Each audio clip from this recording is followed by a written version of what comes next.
Welcome to day 17 LeetCode top interview 150 question solve करने का। आज है हमारे पास प्रॉब्लम नंबर 392 इस सबसीक्वेंस। इसका डिफिकल्टी लेवल है इजी। सो यहाँ पर हम लोगों को दो स्ट्रिंग्स दे रखी हैं। फर्स्ट स्ट्रिंग में ए बी सी है और सेकंड स्ट्रिंग में A H B G D C, which means हम लोगों को इसके एवरी कैरेक्टर को चेक करना है। इसके जो एवरी कैरेक्टर है, लाइक फर्स्ट कैरेक्टर, ये हमारे नेक्स्ट वाला जो स्ट्रिंग है उसके अंदर है कि नहीं है। सो ये फर्स्ट कैरेक्टर है। देन हमारा जो सेकंड कैरेक्टर है वो है कि नहीं है। सो सेकंड कैरेक्टर भी है। देन थर्ड कैरेक्टर ये है कि नहीं, ये भी है। सो ये हमारा सब सीक्वेंस है। एस का सब सीक्वेंस टी है क्योंकि इसके अंदर के जो कैरेक्टर्स हैं वो इसके अंदर भी एग्जिस्ट करते हैं। तो इसलिए हम लोग यहाँ पर रिटर्न करना है ट्रू।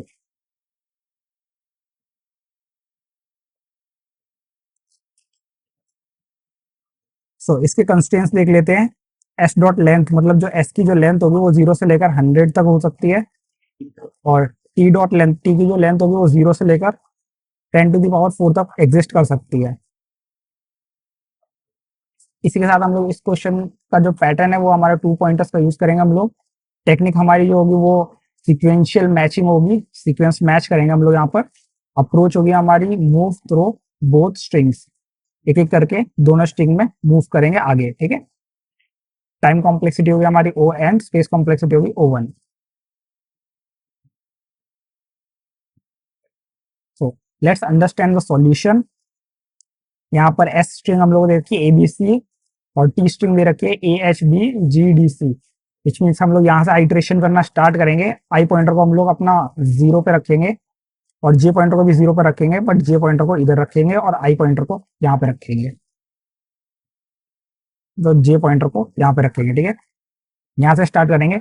अगर ये दोनों मैच करते हैं, मतलब ये दोनों कैरेक्टर जो है सेम है, ट्रू है, तो हम लोग आई को आगे बढ़ाएंगे प्लस प्लस करके, एंड जे को भी आगे बढ़ाएंगे प्लस प्लस करके। सो हमारा जे आ जाएगा यहाँ पर और आई आ जाएगा हमारा यहाँ पर, ठीक है। अब हम लोग इस कैरेक्टर के लिए चेक करेंगे, इस कैरेक्टर के लिए चेक करेंगे। सो हमारा आई जो है वो अगर जे के इक्वल नहीं है, ठीक है, जे के इक्वल नहीं है क्योंकि यहाँ पर एच है यहाँ पर बी है, तो ये दोनों इक्वल नहीं है, तो हम लोग क्या करेंगे, तो हमारा जो है ये कंडीशन फॉल्स हो जाएगा और हम लोग सिर्फ जे को आगे मूव करेंगे। मीन्स जे यहाँ से उठ के ये वाली पोजीशन पर आ जाएगा, जे यहाँ पर चेक करेगा फिर, और आई को हम लोग मूव नहीं करेंगे, आई यहीं पर रहेगा हमारा। सो इसको चेक करेंगे हम लोग। अगर ये दोनों सेम है तो हम लोग फिर से ये वाली कंडीशन पाएंगे, ये ट्रू हो जाएगी, और आई को भी आगे बढ़ाएंगे और जे को भी आगे बढ़ाएंगे। सो आई हमारा आ जाएगा लास्ट कैरेक्टर पे और जे हमारा आ जाएगा अगले कैरेक्टर पे, ठीक है। अब जे हमारा यहाँ पर आ गया है, ठीक है। अब इसको फिर से चेक करेंगे। सो ये दोनों इक्वल नहीं है, सो फॉल्स हो जाएगा और हम लोग जे को फिर से आगे बढ़ा देंगे, जे यहाँ आ जाएगा। अब ये डी है और ये सी है, ये भी इक्वल नहीं है, सो ये वाला कंडीशन फिर ट्रू हो जाएगा। फिर हम लोग जे को आगे बढ़ा देंगे और जे आ जाएगा लास्ट कैरेक्टर पे, और यहाँ पे भी लास्ट कैरेक्टर आ गया। यहाँ भी सी है, यहाँ भी सी है, दोनों सेम है, ट्रू है, तो दोनों को आगे बढ़ाएंगे तो आगे हमारे पास स्ट्रिंग खत्म हो जाती है। सो हम लोग यहाँ पर हमारा लूप जो है उसको ब्रेक कर देंगे और रिटर्न कर देंगे ट्रू, बिकॉज यहाँ के जो तीनों है इसके अंदर मिल चुके हैं। और इसके अंदर एक और चीज, ये ऑर्डर मेंटेन होना चाहिए। मेंटेन मतलब जैसे ए पहले आया, सो ए यहाँ पे पहले आया, देन सेकेंड में यहाँ पर बी आया, देन सेकेंड हम लोगों ने सीक्वेंस देखा तो यहाँ पर बी आया, ठीक है, ऐसे सी and C, so on.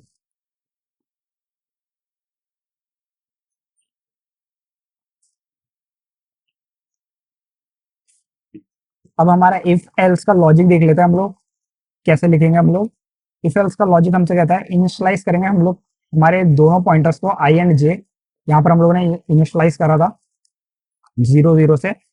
S के लिए हम लोगों ने इनिशियलाइज करा था आई पॉइंटर को, और जे जे को हम लोगों ने करा था टी के लिए, ठीक है। आई को करा था हम लोगों ने एस के लिए और जे को हम लोगों ने करा था टी के लिए, ठीक है। अब वाइल आई जो है एस डॉट लेंथ से छोटा होगा एंड जे है टी डॉट लेंथ से छोटा होगा, तब हमारा ये लूप स्टार्ट होगा, ठीक है। सो हम लोग चेक करेंगे if S dot I. So हम लोग चेक करेंगे if S of I is equal equal to T of J. अगर ऐसा है तो हम लोग इन दोनों को आगे मूव करेंगे, ये वाला कंडीशन हमारा। एल्स अगर ऐसा नहीं है तो सिर्फ जे को आगे बढ़ाएंगे, अगर ऐसा फॉल्स होता है तो हम लोग सिर्फ जे को आगे बढ़ाएंगे, ठीक है।